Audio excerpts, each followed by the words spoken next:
What's up guys, it's Jordan here from Coin Bureau. If you're new to the channel, subscribe and be sure to stay tuned until the end of the video to get all of the important information.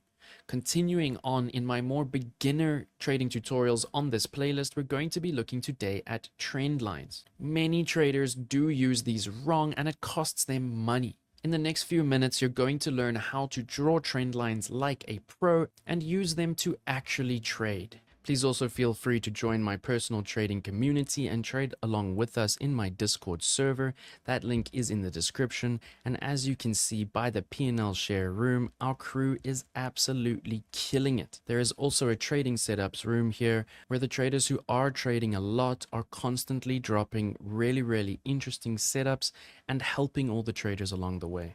Trend lines really are one of the most basic technical analysis principles, but really something that does get used badly with bad habits that are created early. If you can use trend lines properly, they actually allow for some pretty incredible sniper entries. So let's talk about now, what is a trend line? Very simply, a trend line connects higher lows in an uptrend and lower highs in a downtrend. They help identify direction, support and resistance, and momentum. Here we can see a strong downward sloping trend line giving us very nice short entries until that trend does get broken, and then we get the beautiful long trade. Important to understand, especially at first, is that upward sloping trend lines are drawn below the trend connecting your higher lows. And the opposite, in a downward sloping trend line, you're drawing your line at your lower highs. You can choose whether you like to draw these in at the wicks for extreme trend lines or at the candle bodies, but make sure you are finding your trend lines on the most visible touch points. Let's now talk about how to draw these trend lines correctly. And this is where the most value is. Here are some rules. Number 1, minimum 2 touch points. But really you want 3+ touch points to have a stronger trend line. Don't force the line. Make sure you are actually seeing multiple touch points on the charts. Choose whether you are using bodies or wicks and stay consistent with that choice. And always feel free to adjust the trend line slightly to get your best angle and most touch points. Some common mistakes here are forcing the lines to fit your own bias, ignoring the market structure, drawing through random points, and this does take time, but really just play around on the charts and very soon your mind will start identifying where to put in these trend lines very easily. Remember, our brains are pattern recognition machines and they automatically find these kinds of consistencies for us.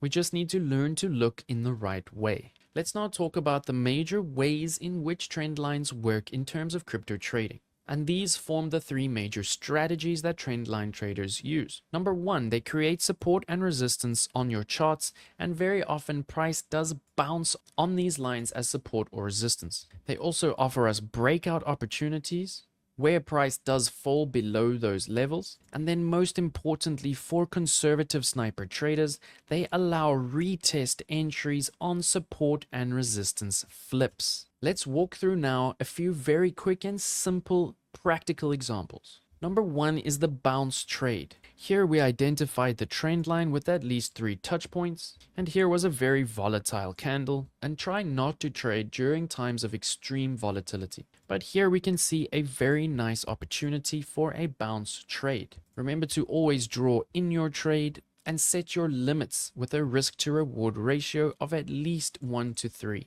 Also, always be sure to try and find confluence with your other indicators. My chosen indicator for this is the Market Cipher. And here we can see a very nice green dot trigger wave coming in for us at the support of the trend line bounce. This is also a decent example of that support line being flipped into resistance and giving us a nice retest trade. Always draw in the trade with your limits clearly defined, as well as your targets and your risk to reward ratio, and make sure you are using a nice entry signal within your given trading plan. The major thing to be aware of here are fake outs. Make sure that you are getting the correct entry signal on the retest of the support and resistance flip in the correct direction. Otherwise, you could get wrecked on a fake out trying to catch a breakout without a proper signal coming in. If you need to learn to use Market Cipher, I will drop that link in the description. Some pro tips from me here are to make sure you are combining these trend lines with support and resistance zones,